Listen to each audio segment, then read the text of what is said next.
et sans rien que le chant de sa voix. Tous ensemble. Je suivrai mon Seigneur et mon Maître, sans jamais m'éloigner de ses bras, sans que rien ici-bas ne m'arrête, et sans rien que le chant de sa voix. Je vivrai de bonheur et de grâce. Je vous invite à ouvrir vos Bibles, si vous l'avez avec vous, ou si vous l'avez sur votre téléphone, dans le livre de 2 Chroniques au chapitre 34. 2 Chroniques 34 et au verset 8.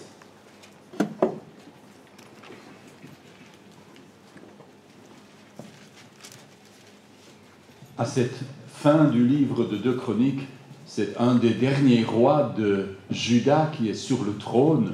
C'est le roi Josias, un roi qui, en tout, marche comme son ancêtre David, qui respecte la loi de Dieu, qui fait les choses comme il faut. Et puis nous lisons au verset 8, « La 18e année de son règne, afin de purifier le pays et le temple, il envoya Shaphan, etc., pour réparer le temple de l'Éternel, son Dieu. » J'espère que je n'ai blessé personne, que j'ai sauté les noms. Si les personnes mentionnées sont présentes, qu'ils viennent se plaindre.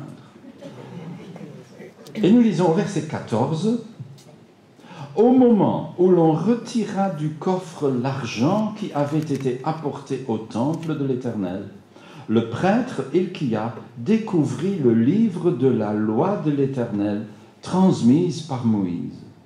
Alors Hilkia dit à Shaphan, le secrétaire, « J'ai trouvé le livre de la loi dans le temple de l'Éternel. » Et Hilkia remit le livre à Shaphan. Celui-ci l'apporta au roi et lui fit un rapport. « Tes serviteurs, dit-il, ont fait tout ce qui leur avait été commandé. Ils ont versé l'argent qui se trouvait dans le temple de l'Éternel aux responsables et aux entrepreneurs des travaux. » Puis il ajouta, « Le prêtre Hilkia m'a remis un livre. » Et Shaphan se mit à en faire la lecture devant le roi. Lorsque Josias entendit le contenu de la loi, il déchira ses vêtements. Jusque-là. Prions. Seigneur, que ta parole puisse toucher notre cœur, comme elle a touché le cœur de ce roi lointain. Seigneur, que nous puissions nous laisser interroger par ta parole. Seigneur, que par ton esprit, tu ouvres notre cœur. Sois avec nos monos, Seigneur, que tu les encourages également et que tu les bénisses dans l'enseignement de nos enfants. Au nom de Jésus. Amen.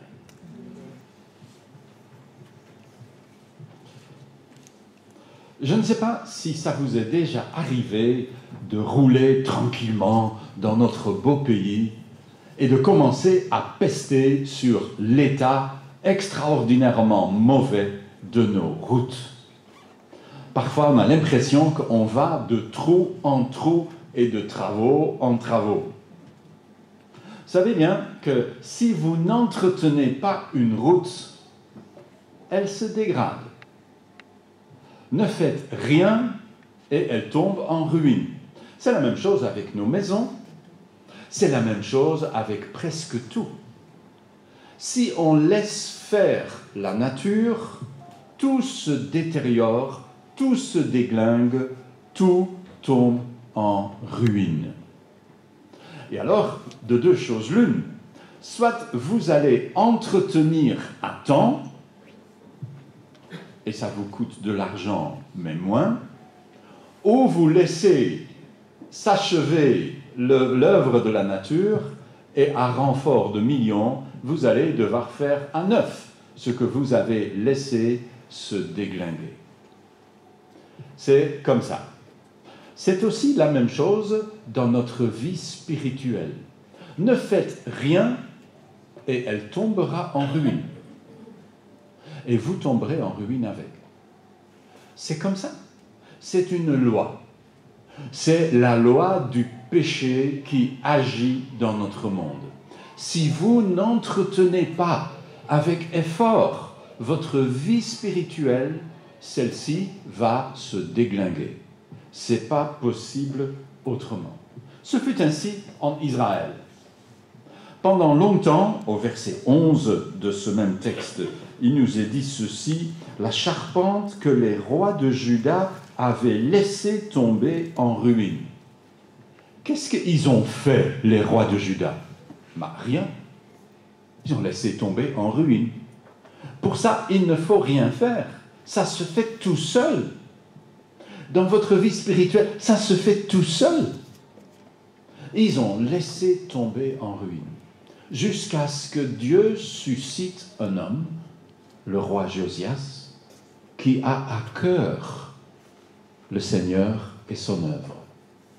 Et il envoie les gens réparer le temple. Dieu fait comme ça. Quand son œuvre tombe en ruine, il appelle un homme ou une femme pour agir pour lui et pour restaurer, renouveler, réformer, reconstruire son œuvre. Ce fut comme ça au temps de Josias. Et qu'est-ce qui arrive? Nous l'avons lu. Ils prennent le coffre où on déposait depuis longtemps de l'argent et comme ils ont besoin d'enlever tout l'argent parce que restaurer coûte cher, qu'est-ce qu'ils trouvent sous l'argent? La Bible. C'est comme ça que nous on dit. À l'époque, ils ont trouvé un rouleau de la loi. Ils avaient perdu. Combien de temps cela avait été perdu? La Bible ne le dit pas, mais sans doute pendant assez longtemps. Assez longtemps pour qu'on annonce ça au roi et que c'était quelque chose de totalement inconnu, tellement que c'était perdu. Où est-ce qu'ils avaient perdu? Vous avez lu? Sous l'argent. C'est souvent comme ça, non? L'argent chasse Dieu, ou Dieu chasse l'argent. On ne peut pas avoir deux maîtres. Ou Mammon sera le maître, ou Dieu sera le maître. Jésus dit cela. Ici, au temps de Josias, c'est quand ils enlèvent l'argent qu'ils découvrent la parole de Dieu. Est-ce qu'à tout hasard, parfois, dans nos vies, l'argent empêche la lecture de la parole de Dieu? La course effrénée après l'argent arrête-t-elle notre lecture fidèle de la parole de Dieu? C'est sans doute pas qu'au temps de Josias. Ce fut aussi le cas il y a 500 ans, au temps de Luther.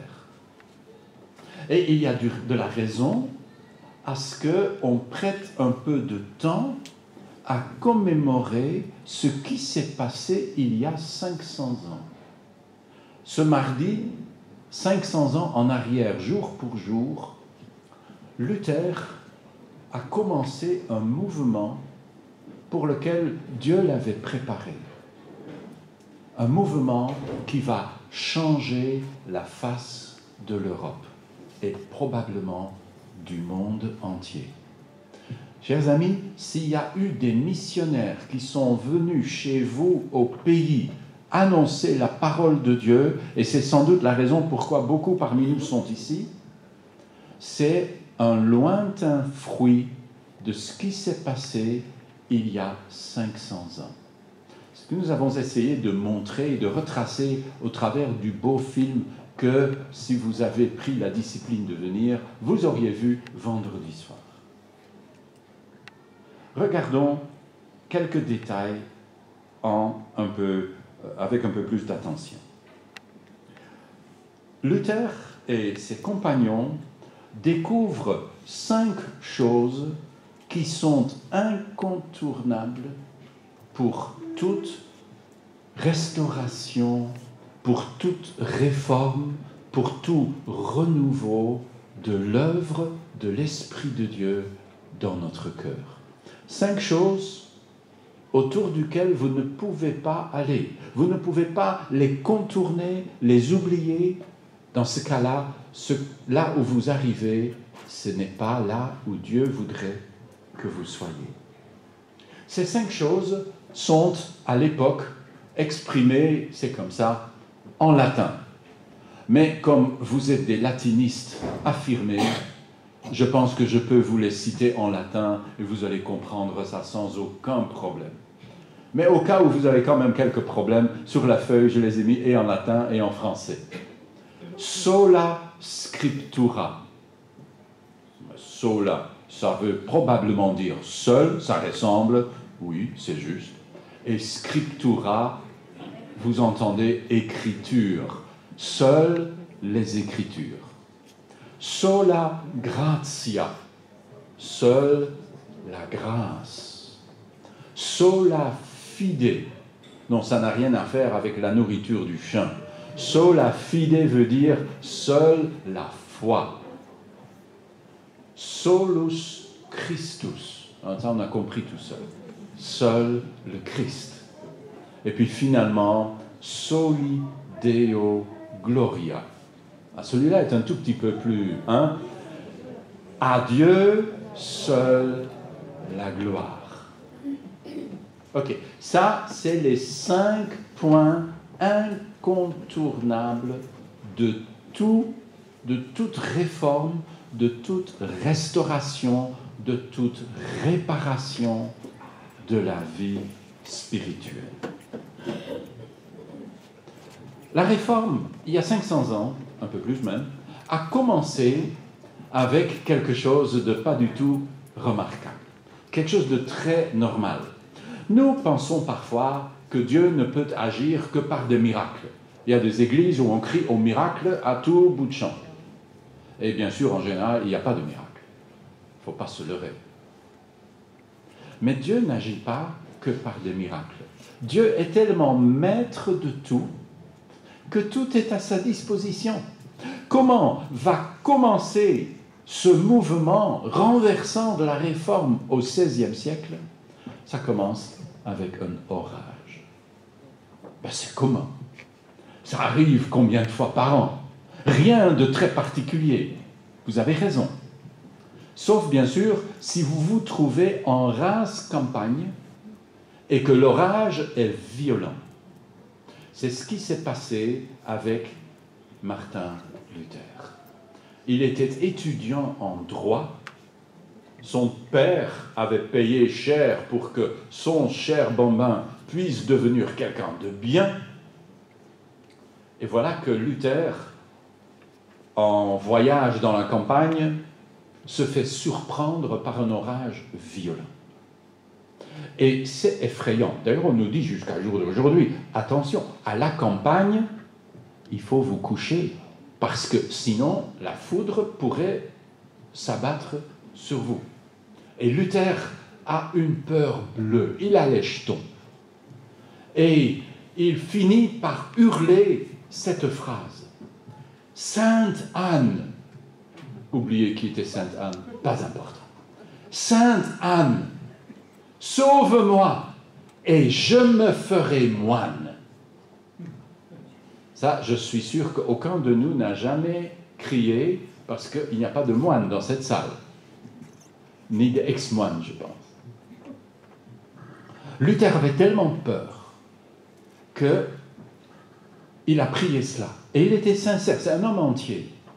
Et il va frapper à la porte du plus proche monastère et il devient novice en vue de devenir moine.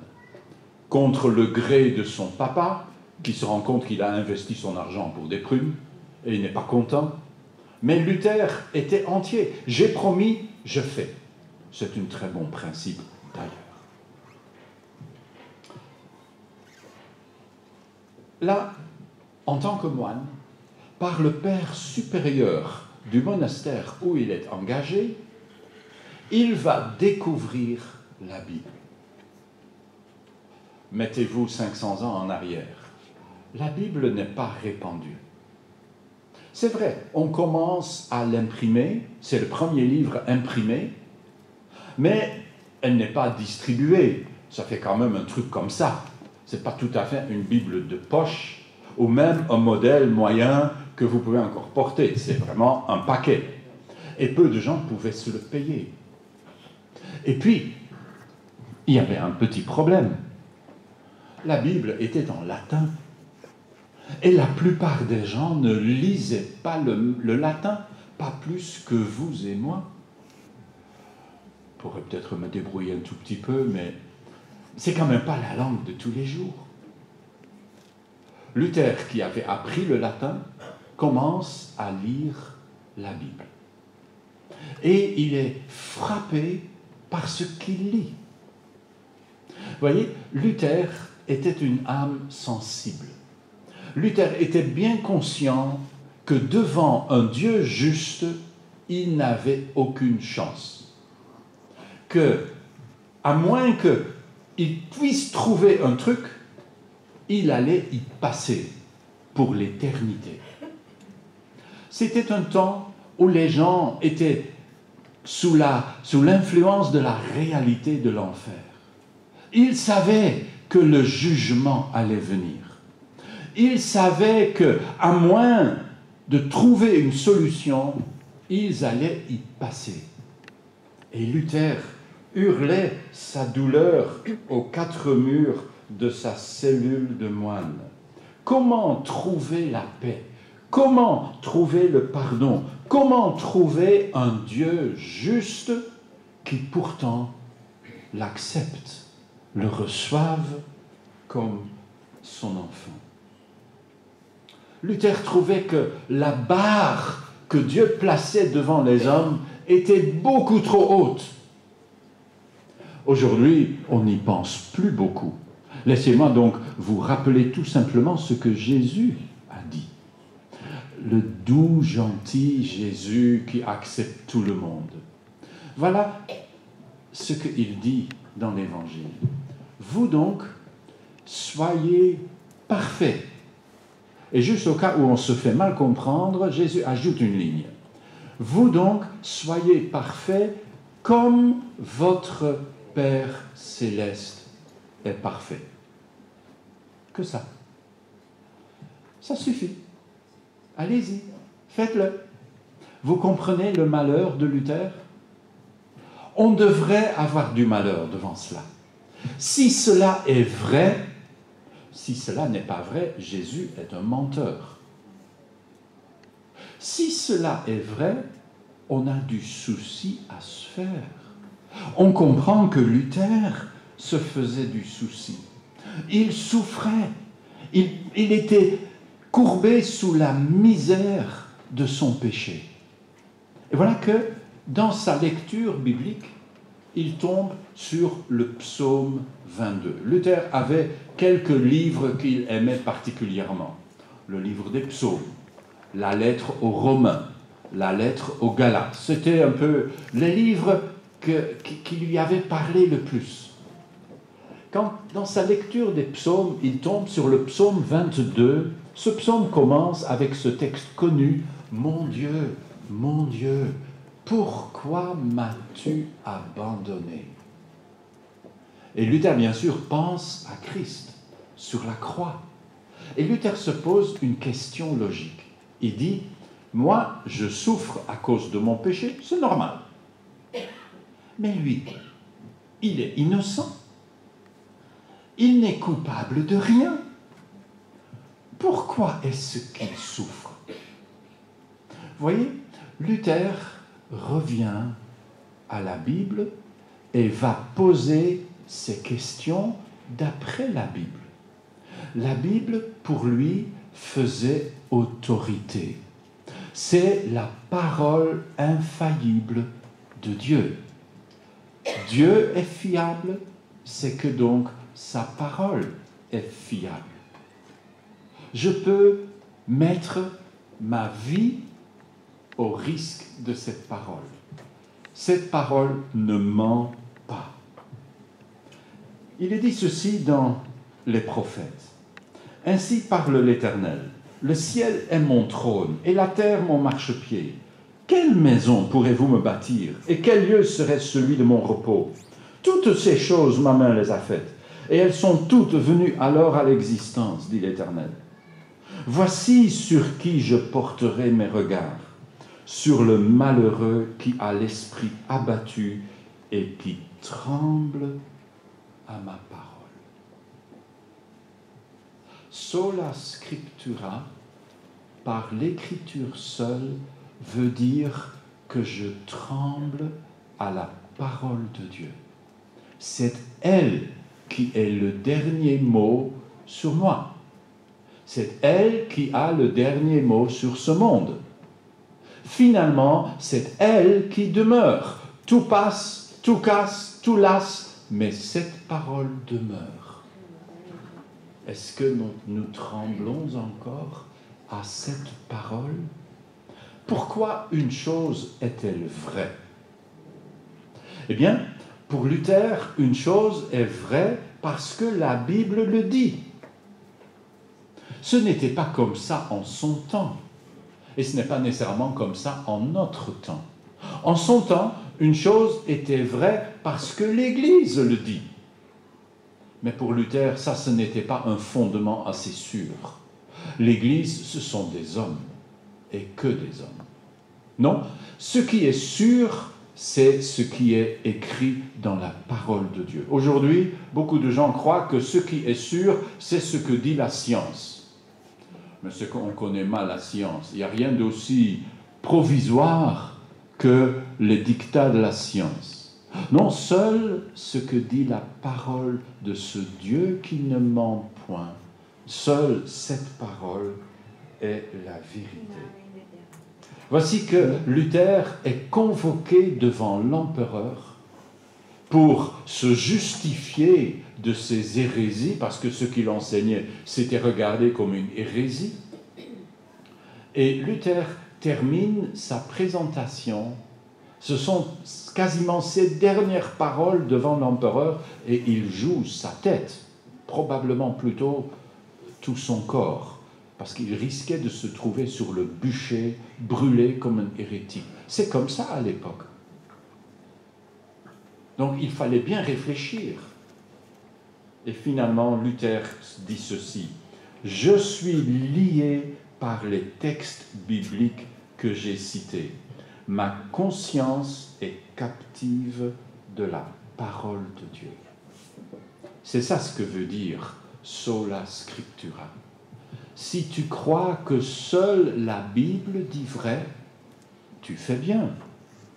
Mais est-ce que tu es prêt à risquer ta vie pour cela? Est-ce que tu trembles encore à la parole de Dieu? Est-ce qu'elle est le juge de ta vie, de tes pensées, de tes paroles, de tes actes? Est-ce que nous sommes encore sur le même fondement? Qu'est-ce que Luther trouve dans la Bible? Il trouve ce qu'il n'avait trouvé nulle part ailleurs. Vous vous rappelez le psaume 22 et la réflexion de Luther: si Christ souffre, pourquoi? Et puis, il découvre. Nous, on nous enseigne ça à l'école de dimanche. Mais à l'époque, il n'y avait pas d'école de dimanche. Il y avait guère d'enseignement biblique, ça n'existait pas. Il n'y avait que les règles de l'Église. Fais ci, fais ça, fais pas ci, fais pas ça, et paye. Luther découvre que si Christ souffre, c'est pas pour lui-même, c'est pour nous. Il souffre à notre place. Il est la réponse de Dieu à mon péché. Il porte sur la croix mes péchés et me donne la justice de Dieu. Je peux donc être libre aujourd'hui parce que je mets ma confiance en cette parole qui m'annonce que Dieu me fait grâce. Et Luther comprend très bien que tu ne gracies que les coupables. Quelqu'un qui ne se sent pas coupable, tu ne peux pas le gracier. La grâce de Dieu n'est pas pour des gens qui ne se croient pas coupables. Peine perdue. Ne comptez pas dessus. Ce n'est pas un contrat que vous pouvez signer, bon, comme ça, au cas où je suis assuré pour l'avenir et pour l'éternité, et maintenant je vais continuer ma vie comme bon me semble. Ça ne marche pas. Ça, c'était l'idée de l'Église au temps de Luther. Paye quelques sous et tu auras la garantie de la vie éternelle. Mais ça ne marche pas. Même si tous les papes, unanimement, ce serait déjà un miracle, même si tous les papes, unanimement, devaient dire cela, ça ne rend pas la chose plus véritable. Ça reste un mensonge. Christ souffre à ma place. En lui, Dieu devient un Dieu gracieux, un Dieu en qui je peux faire confiance. Il écrit ceci. Ma situation était celle d'un moine impeccable. Impeccable veut dire sans péché. Qui cependant était devant Dieu un pécheur, troublé dans sa conscience. Et je n'avais aucune confiance que mes propres mérites l'apaiseraient. De ce fait, je n'aimais pas un Dieu juste et en colère, mais plutôt je le haïssais et je murmurais contre lui. Vous comprenez? Tellement que Luther se dit, il n'y a pas de solution. Mais un Dieu juste, mais c'est la pire des choses. Comment est-ce que je puisse être sauvé devant lui? Alors, il continue. Nuit et jour, je réfléchissais, jusqu'à ce que j'ai compris le lien entre la justice de Dieu et cette phrase de Paul, le juste vivra par la foi. J'ai saisi que la justice de Dieu, c'est celle par qui Dieu, de pure grâce et miséricorde, nous déclare justes par la foi seule. Alors je me suis senti renaître, comme si j'avais pénétré à travers des portes ouvertes dans le paradis. Oui, Luther découvre la grâce de Dieu. C'est le cadeau le plus incroyable qu'on puisse trouver. Le Dieu éternel, devant qui tout homme devra comparaître un jour. Le Dieu qui a droit de vie et de mort, et qui exige de moi la perfection. Et moi, je ne suis pas parfait. Ce Dieu est grâce et m'offre par son Fils Jésus ce que moi, je ne pourrai jamais obtenir par mes propres mérites. C'est par la grâce, dira l'apôtre Paul, c'est par la grâce que vous êtes sauvés, par le moyen de la foi. Cela ne vient pas de vous, c'est un don de Dieu. Ce n'est pas le fruit d'œuvres que vous auriez accompli. Personne n'a donc raison de se vanter. Ce que nous sommes, nous le devons à Dieu, car par notre union avec le Christ Jésus, Dieu nous a créés pour une vie riche d'œuvres bonnes, qu'il a préparées à l'avance afin que nous les accomplissions. Ça, c'est ce que Luther découvre. Dieu me sauve, non pas à cause de ce que moi j'aurais fait ou de ce que moi j'aurais payé, mais par grâce. Il me pardonne. Je me suis senti renaître. Vous comprenez la réaction de Luther quand il entend autour de lui, et si vous avez vu le film Vendredi, vous vous rappelez, n'est-ce pas, ce moine qui parcourt l'Allemagne en disant « Dès que votre pièce de monnaie teinte dans la caisse, l'âme s'échappe du purgatoire. » Mais quelle honte! Enseigné par le pape, les évêques, les cardinaux. Et Luther tape ses 95 thèses sur la porte de la chapelle de Wittenberg, et très vite, un étudiant les aura traduits de latin en allemand, va les imprimer, et ça va parcourir toute l'Allemagne. C'est comme ça. Ça, c'est ce que dit la Bible. Et ça va faire presque comme une révolution dans ce pays. Dieu sauve par grâce. Le pardon n'est pas une facilité de paiement que Dieu nous accorde par le moyen de la foi, nous, mauvais payeurs que nous sommes. Dieu ne pardonne pas parce que c'est son métier, comme l'a dit quelqu'un. Il nous gracie parce qu'il nous aime et parce que tout autre chemin est une impasse. Mais en nous graciant, il nous lie à lui-même. Autrement dit, la grâce est suivie de l'obéissance. Sans cela, elle n'est plus grâce de Dieu, mais grâce humaine. Pardon que l'on s'accorde à soi-même et dans lequel on s'efforce de croire. Le pasteur luthérien Dietrich Bonhoeffer, qui a vécu au temps de la Deuxième Guerre mondiale et qui a finalement été pendu par les nazis, Dietrich Bonhoeffer écrit dans un de ses livres les plus connus, il parle de la grâce à bon marché. Il dit, c'est quoi la grâce à bon marché? Eh bien, dit-il, la grâce à bon marché est celle que je me fais à moi-même. C'est le pardon sans confession. C'est la grâce sans culpabilité. Il dit, ça c'est se pardonner soi-même. Mais ça ne vaut rien devant Dieu. Il n'y a pas de grâce s'il n'y a pas de culpabilité. Et si je ne veux pas de la grâce, voici ce qu'a dit quelqu'un. Celui qui délaisse la grâce est abandonné à ses mérites. Tu veux pas de la grâce? Parfait, pas de problème. Tu vas aller à Dieu avec tes mérites. Oh, mais moi, je vis bien. Mon curé m'a dit que tout va bien. On m'a dit ça une fois, texto. Mon pasteur, ça, il n'y a pas risque que votre pasteur va dire ça. Je ne vous signerai pas un blanc-seing, oh, tout va bien. Parce que ça, c'est du poison. Tout ne va pas nécessairement bien. Nous le savons très bien.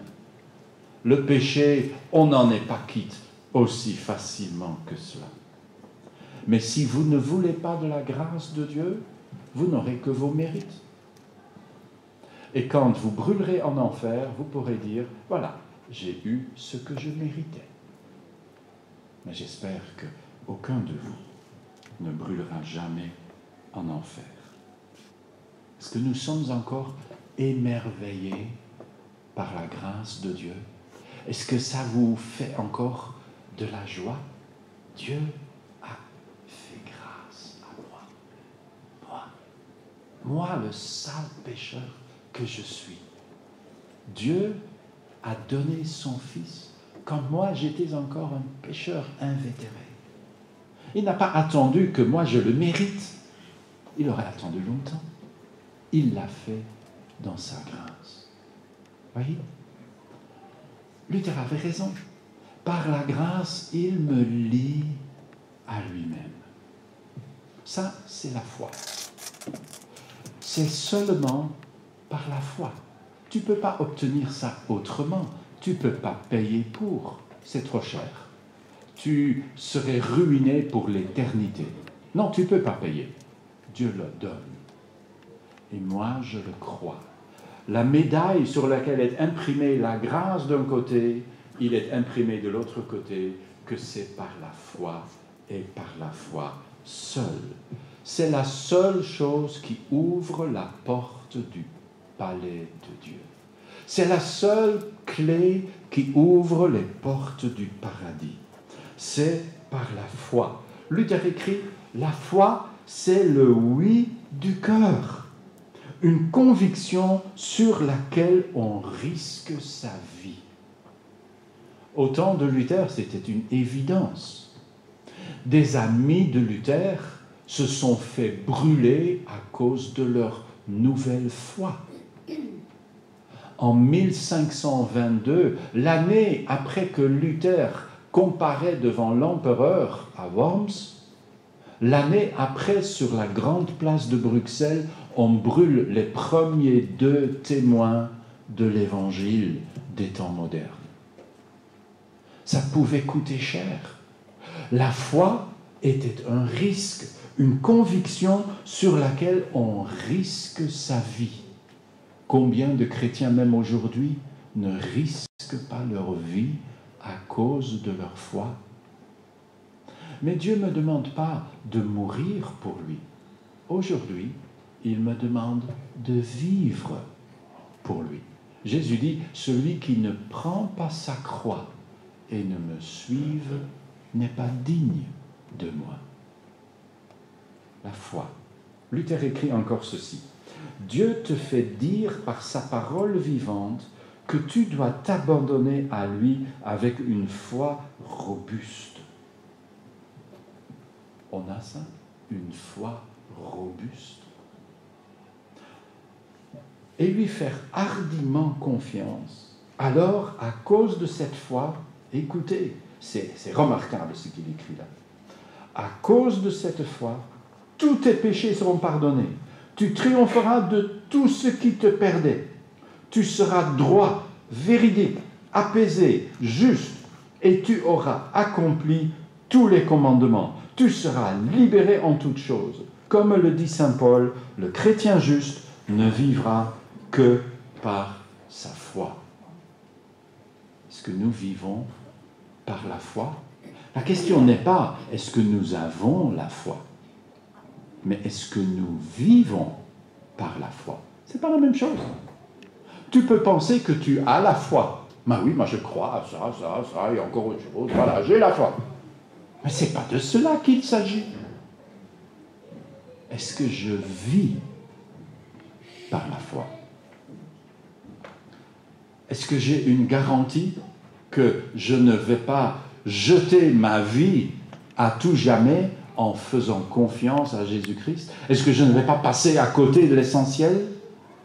La foi est une façon de posséder ce qu'on espère. C'est un moyen d'être sûr des réalités qu'on ne voit pas. Ça, ce n'est pas Luther qui le dit. C'est la parole de Dieu qui le dit. Ça, c'est Hébreux 11, verset 1. La foi est la garantie que ce que Dieu me promet, il me le donnera. Je dois croire. Croire en quoi? Non, pas croire en quoi. Croire en qui? C'est pour cela que la Réforme redécouvre ce que les apôtres écrivent. Solus Christus, par Jésus-Christ seul. Il n'y a pas d'autre chemin. Il n'y a pas d'autre nom donné sous le ciel par lequel l'homme puisse être sauvé, sinon le nom de Jésus-Christ. C'est l'apôtre Pierre qui dit ça en Acte 4. Et Jésus lui-même dit, « Je suis le chemin, la vérité et la vie. Nul ne vient au Père que par moi. » C'est intolérant, non? Tu peux être sauvé par Mohamed? Non. Mais c'est intolérant. C'est de la discrimination. Est-ce que tu peux être sauvé par Bouddha? Non. Est-ce que tu peux être sauvé par l'Église catholique? Non. Est-ce que tu peux être sauvé par l'Église évangélique? Non. J'espère que c'est clair, ça. Il n'y a qu'un seul chemin. Nous vivons ce genre de choses, bien sûr, tous les jours. Imaginez un voyageur. Un peu perdu la tête. Il se trouve sur le quai 3 à la gare de Guillemin. Et il attend le train pour Eupen. Mais si vous connaissez un peu la gare de Guillemin, vous savez bien que le train pour Eupen ne part jamais du quai 3. Au quai 3, c'est la gare, c'est le quai pour le sens contraire. C'est le train qui vient d'Eupen et qui va à Ostende. C'est à quai 1 que va le train de Ostende vers Eupen. Vous êtes sur le quai 3 et vous demandez, le train arrive au loin, et vous demandez à quelqu'un à côté de vous, c'est bien le train pour Eupen, n'est-ce pas? Et cette personne vous répond, j'espère, non, non, non, non, non, c'est le train pour Ostende. Le train pour Eupen, c'est une autre voie. Et voilà que notre voyageur se fâche. Et il dit, mais vous êtes intolérant. Moi, je veux que ce train part à Eupen. Et je vais monter dedans et je vais aller à Eupen. Eh bien, je vais vous expliquer la différence entre la tolérance et l'intolérance. La tolérance, c'est que tu peux montrer Tu peux monter dans le train pour Ostende croyant que vous allez à Eupen. Vous pouvez. Vous êtes libre. Ça, c'est la tolérance. L'intolérance, c'est que vous allez arriver à Ostende. Vous n'allez pas arriver à Eupen. Seul Jésus-Christ. Est-ce que c'est intolérant? Pas réellement. Dès qu'on prend un tout petit peu de hauteur et qu'on va analyser les choses avec prudence. Est-ce que Jésus, Mohamed et Bouddha nous conduisent tous au même endroit? Mais dès que vous allez regarder avec attention la vie et les paroles de Jésus, vous découvrez que ce n'est pas ainsi. Et que soit Jésus dit vrai et les autres disent faux, soit les autres disent peut-être vrai, mais Jésus dit faux. Mais quoi que vous puissiez faire, vous ne pouvez pas faire en sorte que Jésus et Bouddha voyagent dans le même train, dans la même direction. C'est impossible. C'est tout simplement impossible. Aussi impossible que le train d'Ostende va à Eupen. Non, ça ne se fera pas. Vous pouvez danser sur votre tête, mais ça ne se fera pas. Vous devez changer de quai. Et si vous voulez arriver au ciel et vous êtes sur le quai de l'islam, vous n'arriverez pas. Ce n'est pas de l'intolérance. C'est la réalité des choses. Ça, c'est l'enseignement du Christ. Et même le monde moderne ne peut pas changer cela. Même si on veut, hein, on va dire aujourd'hui, oh, mais tout ça c'est pareil. Non, tout ça c'est pas pareil. Solus Christus, par Christ seul. Il y eut un lointain descendant des réformateurs au XVIIIe siècle aux Pays-Bas qui disait cela avec une phrase très pertinente.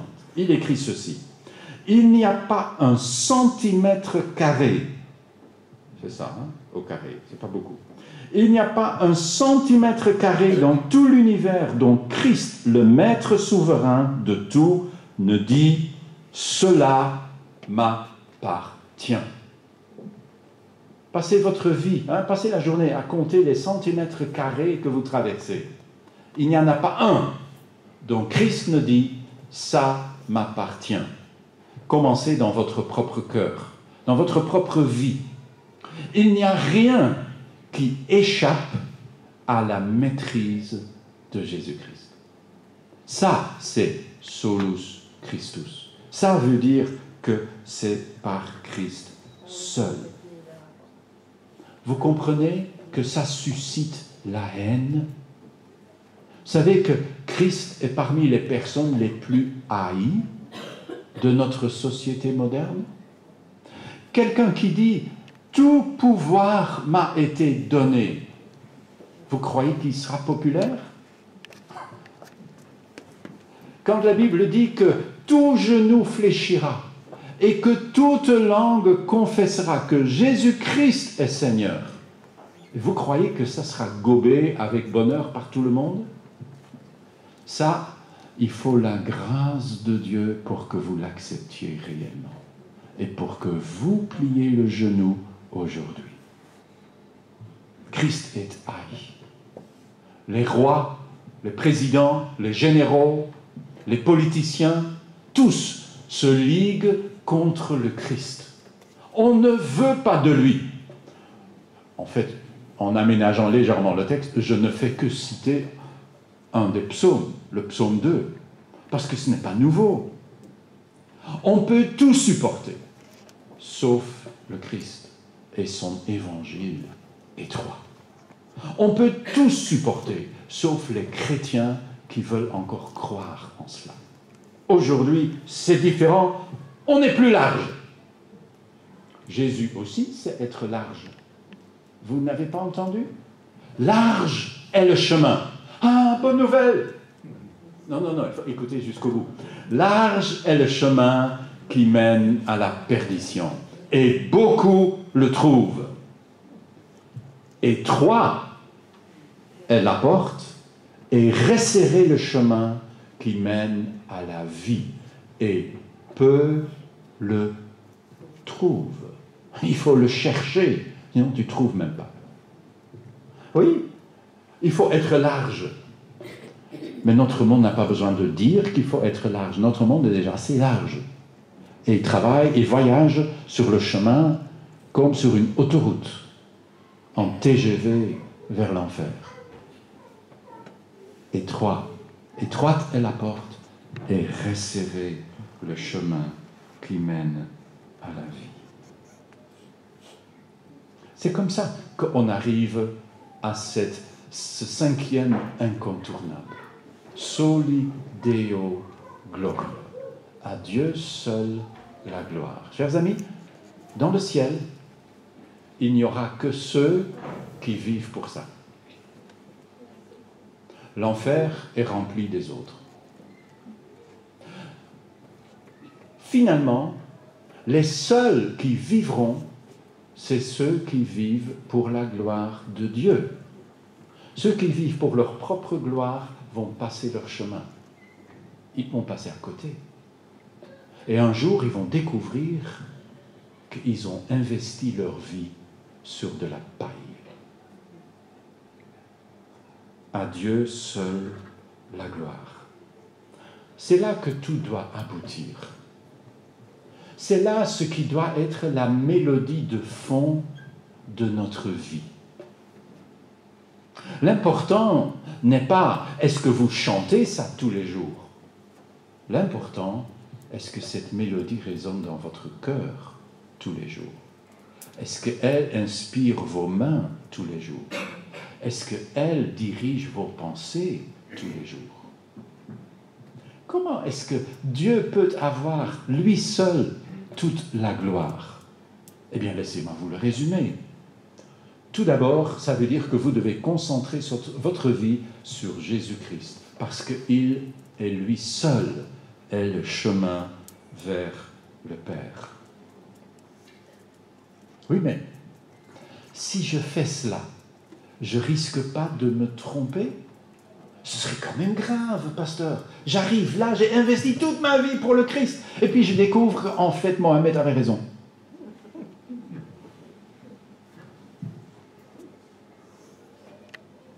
C'est par la parole de Dieu que je peux avoir la certitude absolue. Dieu ne ment pas. Je mets donc dans ma vie le fondement solide de la parole de Dieu. Les hommes sont menteurs, mais Dieu ne ment point. Il ne peut pas mentir. Donc, quand je mets dans ma vie le fondement du sola scriptura, j'ai des raisons de mettre ma confiance et ma vie entre les mains de Jésus-Christ.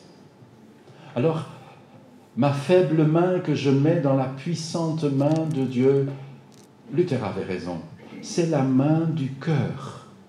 Parce qu'on croit bien qu'avec le cœur, je mets ma vie entre ses mains, sola fide, par la foi seule. Et je vais vivre sur la base de cela. Et qu'est-ce que je trouve quand je fais cela? Je découvre un Dieu de grâce. Un Dieu qui n'a pas fini à me barber avec tous les commandements, mais un Dieu qui me dit, je te pardonne, mon fils. Désormais, je vais agir en toi. Je ne te demande pas l'impossible, je fais l'impossible pour toi, pour que tu puisses entrer dans la joie de ton Père. Je suis pardonné. Je suis pardonné pour quel péché? Pour les péchés que j'ai commis jusqu'à aujourd'hui? Non, non, non. Je suis pardonné pour les péchés que j'ai commis jusqu'à aujourd'hui et jusqu'à ma dernière expiration. Christ meurt pour les péchés de Adam jusqu'à Apocalypse. Je trouve la grâce. Je suis déclaré juste Voyez, ce n'est pas un truc pour lequel il faut être triste. Oh, je suis chrétien, c'est difficile. Mais c'est la meilleure des choses qui puissent nous arriver. C'est là que la vraie et la grande aventure de la vie éternelle commence. Quand tu reçois ce Sauveur comme le tien. Quand, comme Luther, tu découvres que Dieu est grâce, qu'il te pardonne et qu'il te lie à lui-même. Je ne sais pas pourquoi. Et nous le chantons avec raison. Je ne sais pourquoi dans sa grâce, Jésus m'a tant aimé. Pourquoi par son sang il efface ma dette, mon péché. Mais je sais qu'en lui j'ai la vie. Il m'a sauvé dans son amour et gardé par sa main meurtrie. J'attends l'heure de son retour. Prions avant de chanter ça.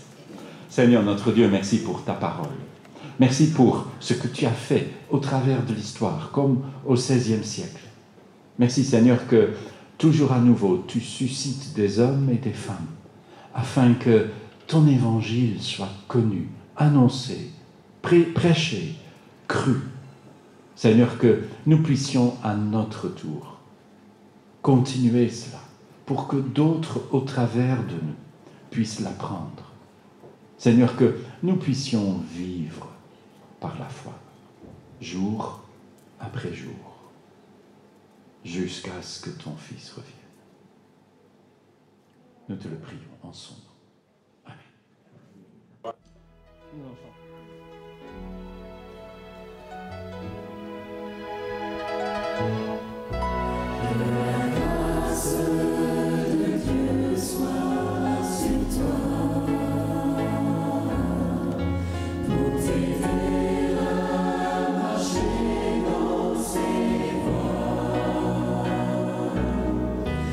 Reçois tout son